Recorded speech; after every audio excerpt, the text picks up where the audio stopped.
Hello, everybody, and welcome to the TeacherCast Educational Network. My name is Jeff Bradbury. Thank you so much for joining us today and making TeacherCast your home for professional development. This is Educational Podcasting Today, episode number 46, the podcast that helps you bring podcasting into your classroom and helps you create a fantastic audio and video project for your students. We have a fantastic guest today from the great state of Iowa talking all about how she's bringing student voice into her classroom using a great application called Synth. But before we get to that today, I am so excited to share something with you guys. For the last couple of days, we've been working on a fantastic podcasting project here on the TeacherCast Educational Network. Today, in fact, Wednesday, May the 8th, we dropped our TeacherCast Ultimate Guide for Educational Podcasting. Guys, I am so excited about this. I have never done something like this before. 10,000 words, all about how to bring podcasting into your classroom. We talk all about creating podcasts, recording podcasts, editing your podcast, working with guests, you name it. We are talking about it. You can check that out today. We are going to have our links to sign up and download that very blog post, and we've even got a corresponding PDF that goes with it. This is episode number 46 of Educational Podcasting Today. You can head on over to educationalpodcasting.com and check it out. We would love to have you guys check out our brand new Ultimate Guide to Podcasting. And yes, we are definitely talking in there all about classroom podcasting. So get your podcast on today, guys. Check out everything over at educationalpodcasting.com and check out our Ultimate Guide to Educational Podcasting. We would love to have you guys learn how to create podcasts with your students this year. And of course, that is exactly what our guest is doing. I want to bring on Miss Jamie Turnbull, a middle school English teacher from Sioux Central Community School. Jamie, how are you today? Welcome to the program. I'm great, Jeff. And yourself? I am doing fantastic. It is so nice to have you on the show. I'm so looking forward to our conversation because, Jamie, you're doing some pretty innovative things with your students. Yeah, I've podcasted pretty simplistically for the past couple of years, and my professional learning team decided that we were going to make student voice and empowerment of student voice in our classrooms our professional goal. So that's what we started with. I asked Mrs. Erin Olson, our instructional lead and tech integrationist, to help me with this. She's very bright and she's very aware of the latest technology that teachers can use in their classrooms. We started scripting out just a basic plan, and we decided to connect it to basically kind of like a Netflix thing for the kids, where they have a season 1 and they have so many episodes, just like when we were introducing podcasting. Mm-hmm. We had kids listening to podcasts. We tried to connect the podcast world into the classroom as if it's almost like a book. If you enjoy books, you will enjoy this format as well. You know, I love that you are bringing student voice and the classroom together. It's, using a podcast. If we're going to be using the term podcast, really, it could be any kind of audio, any kind of video project. It gives the students an opportunity to, really learn how to express themselves. Talk to us a little bit about this. You had said you and Erin had come up with this idea. Why do you think it's important to get your students to vocalize their knowledge versus just writing it or typing it? Exactly. And that was my main goal as an educator, was to try to find some way to assess my students as a writing teacher without always having them writing a paper and turning it in. So going away from the traditional paper format. Now with podcasting, they were scripting. We did this 3 days a week. And I would recommend this for teachers to do it in a cycle. Mm-hmm. What I did was I had Monday, Wednesday, Friday, and I divided the class into 3 different groups. And on Monday, you would script. On Wednesday, you would record. And on Friday, you would conference with me. So I was constant, and the kids really liked that. I like that cycle. That's pretty organized, right? Like everything is there. The kids know exactly what's going on. How did you bring this up? Did you just say, hey guys, today we're going to script, or, what was your first, or did you start this in September? I mean, how do you introduce this concept of we're going to record our voices? since the beginning of second semester is when I started, and I'd been kind of dropping some hints of next semester we're going to do something different and innovative. But since the beginning of second semester, which would have been January, the Sioux Central Middle School students have been actively podcasting to share their voices in the classroom. We just started it, and believe me, episode 1 of season 1 was not their best episode, but a majority of them, they had to record 5 of them, and a majority of them just progressed, and they even made commercials for their podcasts, and they did other things outside of just the episodes. It almost sounds like you've started an entire podcasting network in your classroom. Basically, over 100 students were involved. Wow. So yes. That is awesome. Now, how long is the average episode? Normally, well, some of them created part 1, part 2, and part 3. Mm-hmm. So on an average, they were about 5 minutes. Okay. So bring me through this process. Do you just say go, and we're going to talk about your platform in a second, right? But do you just say, hey, go and record? Do you give them a topic? Do you, what is that process, right? Like again, you say that you're going to script everything, and then what happens? And this is I probably skipped ahead a little. This is the most important part of podcasting or doing something like this, I would say, is the brainstorming. And my instruction or objective was, I want you to obviously persuade, inform, or entertain your audience. You can pick one of the 3. Several of them, it was just like a paper if you were to allow them to write. And the kids had to actually, on Padlet, brainstorm, and some brainstorming sheets exercises that we did before, brainstorm a map of what their episodes would look like. It wasn't in stone, and I explained that to them. But so when they're creating their scripts, are you expecting them to read it word for word, or are you just saying, here's your script, go record yourself? Okay, great question. They all had a Google Doc that they shared with me and started, and I created a Google Doc with the links. So I was able to monitor their scripts. When they're scripting, I told them to write freely. Some of them, they scripted out every single word. Others, it was more of an outline format, and that's what I encouraged, was more of an outline format, making sure that we're using academic talk and some transitions in there, just like I would encourage with their writing. Mm-hmm. And did you often say, hey, go back and try that again? Or do you realize, hey, this is the first couple shows, let's just let them learn this thing? Initially, when Aaron and I introduced it, we had them do their introductions, and we didn't give much feedback. We just wanted them to get used to hearing their voices, and we use another app, Flipgrid, a lot, that they have to see their face. So they were kind of excited that they could just record their voices. And I love Flipgrid too, but some kids are intimidated by both, seeing their voices and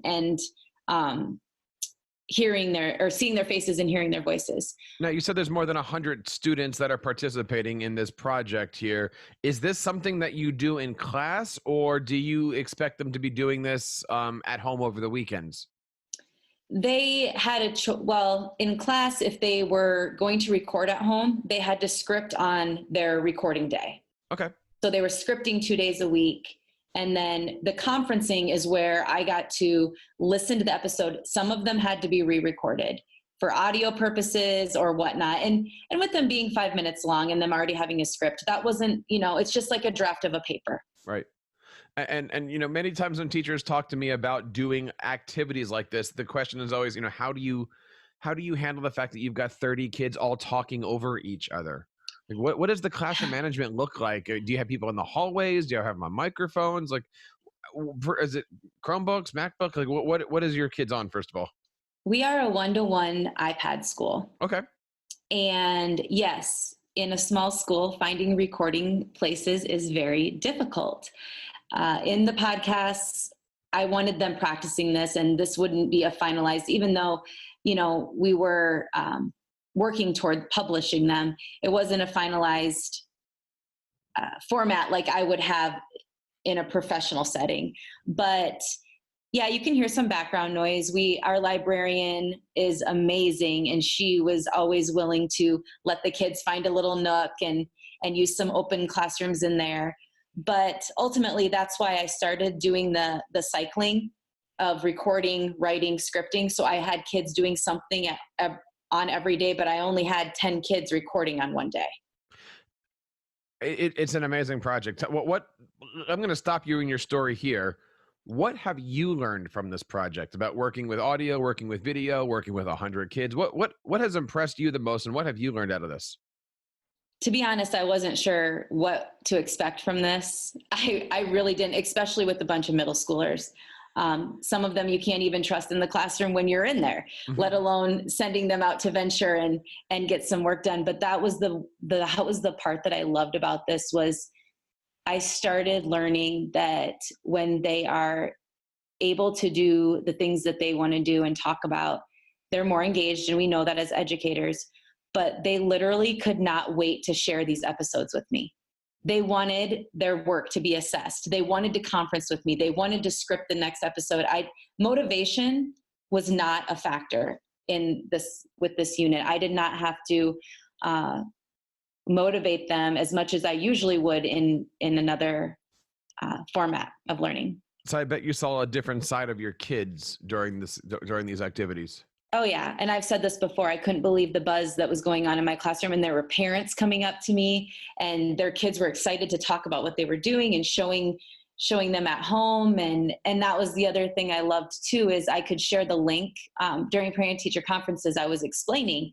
And a lot of the parents were saying, oh yes, we've heard about that project that they're doing. And could you send me the link? And I said, well, I have to make sure it's okay with them. This is their work, and if they want it published. And it was really cute because one of the students, her grandpa that lives out of state, was able to listen to her podcast, and they both share a love for horses.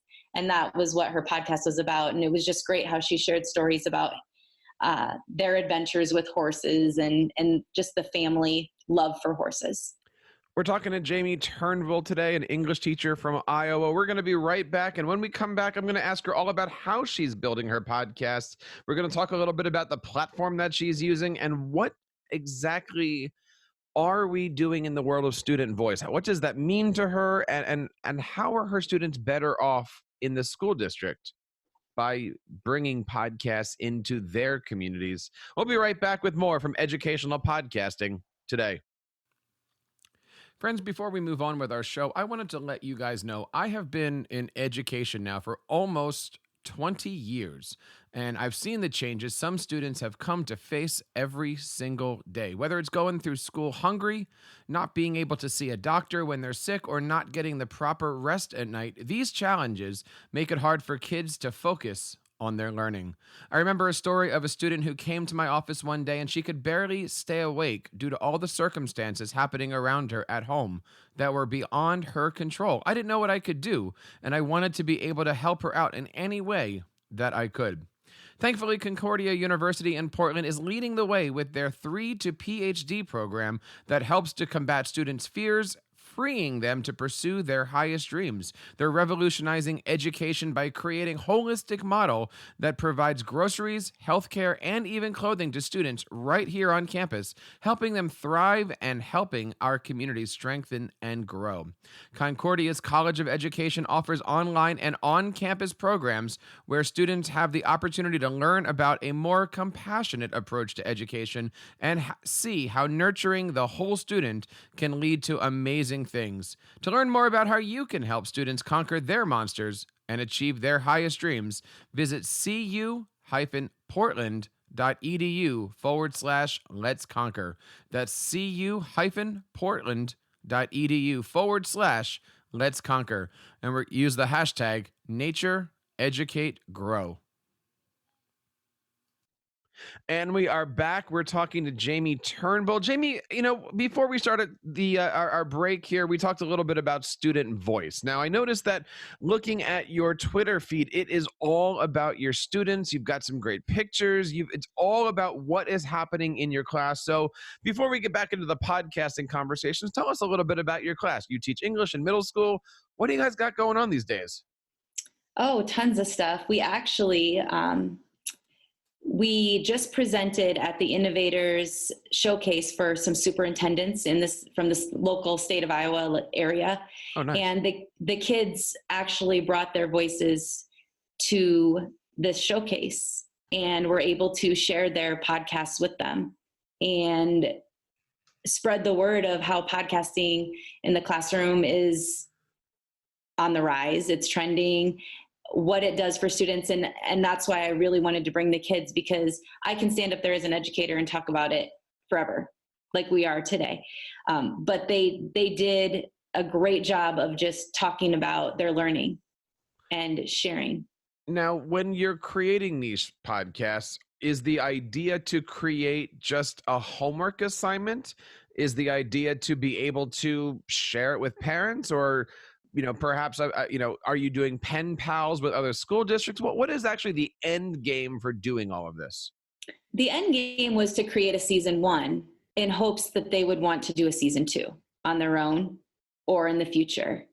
They just making the academic connections of speaking, listening, taking those, as rough as it is to say, some of those standards and putting them in a format that is non-traditional, like I had said earlier, was great. It was the speaking and listening and the scripting and the conferencing, that one-on-one that I love with each kid. I mean, that you can't replace that with any paper in front of you or a Google Doc that you get, Mm-hmm. So the question that teachers always ask is, okay, how do I do this, right? There's so many different applications. Again, in the Ultimate Guide that we just released today, we talk about 5 or 6 different applications, from free to a couple bucks here or there. Let's get into some of the nerd talk here. The platform that you use is one that's near and dear to your heart, one that we love talking about here. What platform are you using to create your podcasts? We are using a platform entitled Synth. Mm-hmm. And it is a free application. Why Synth? Synth, wow. To be honest, it's one of those that Erin had found for me, and she and I sat at a wrestling meet and tried it out. Not kidding. Both of our boys wrestle. We sat at a wrestling meet, and she had her iPad, and she said, "Let's do this. Let's try this out. This looks so good." And she's amazing at researching things. So I trust her. I'm like, this is not going to be a waste of my time. And it wasn't.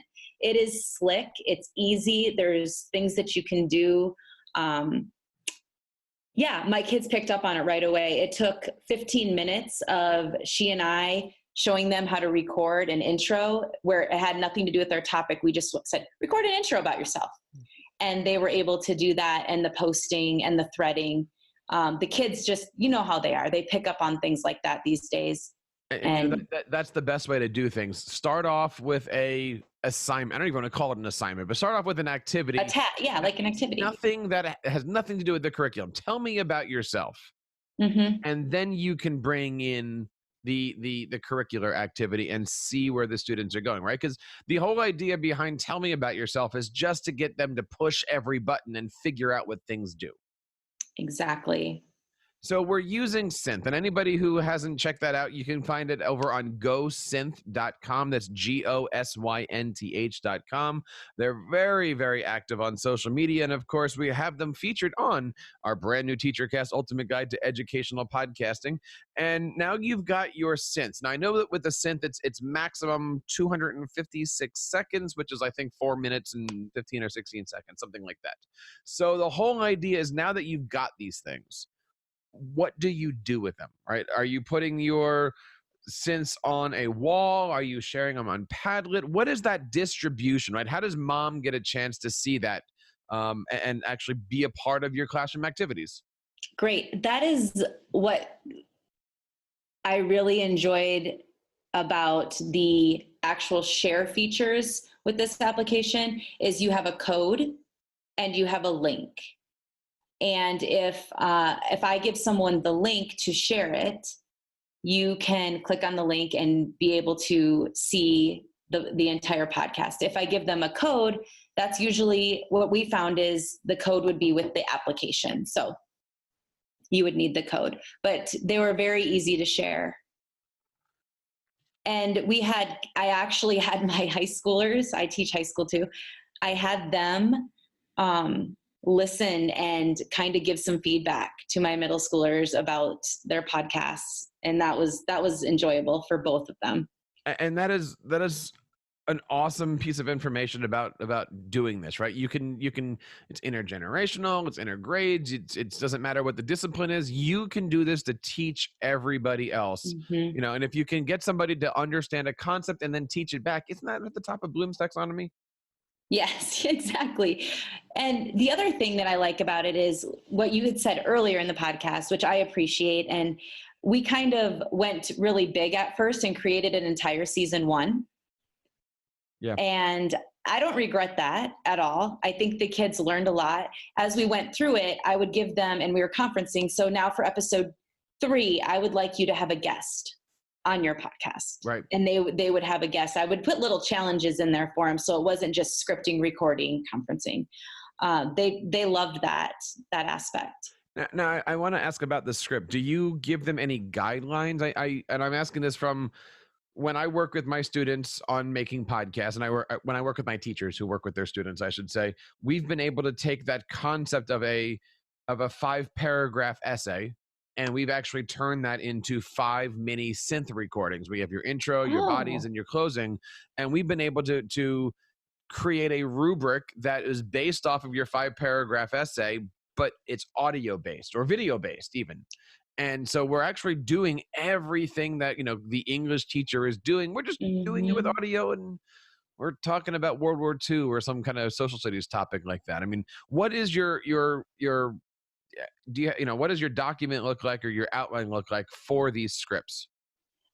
As I said, we kind of use Padlet to map it out. Mm-hmm. Lino or Lino, I don't know how to say it. Some kids prefer to use that. Mm-hmm. And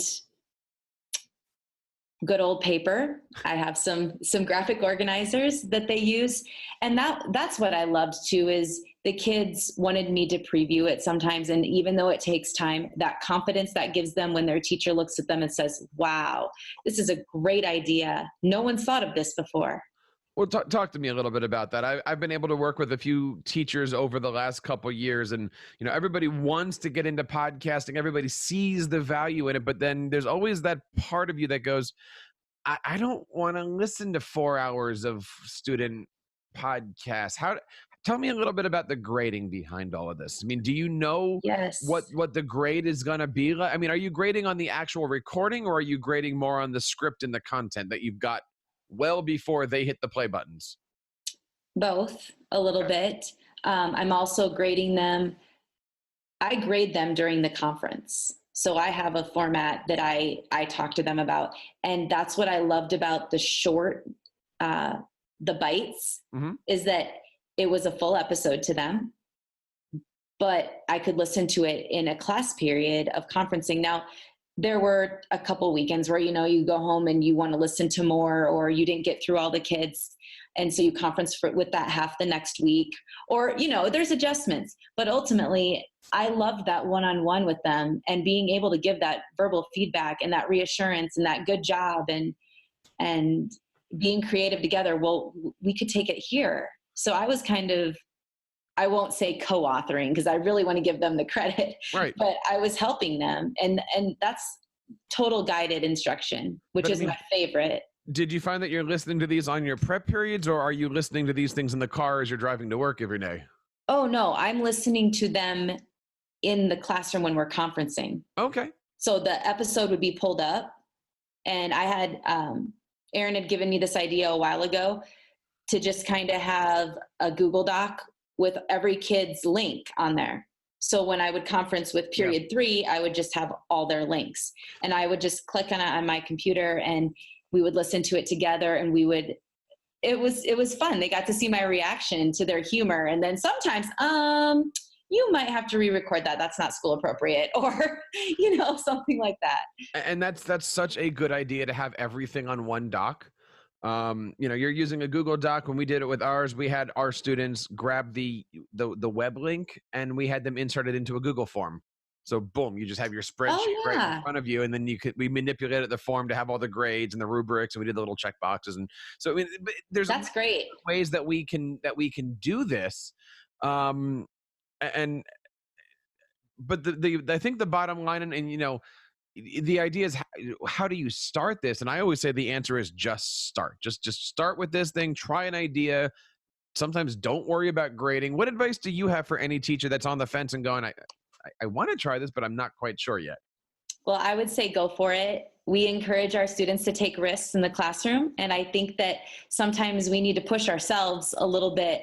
It sounds like a lot of work getting started.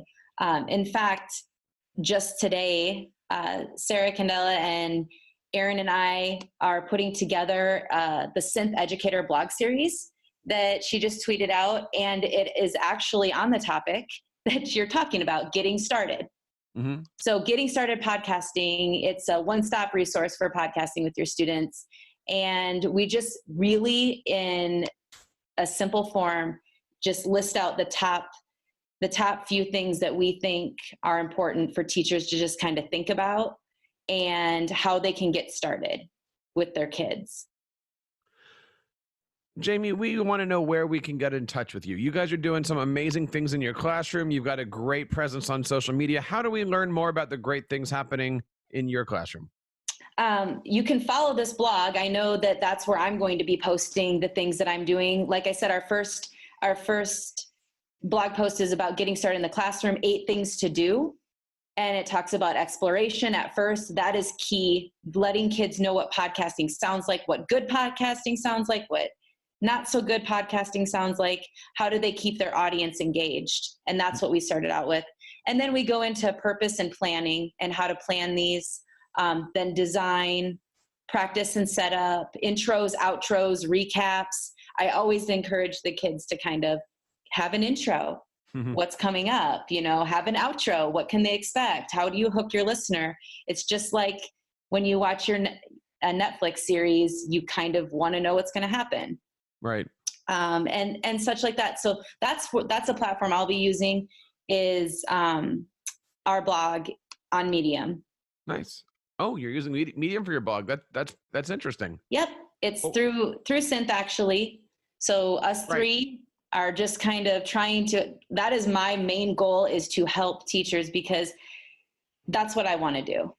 I can reach more kids if I can help teachers. So. Nice.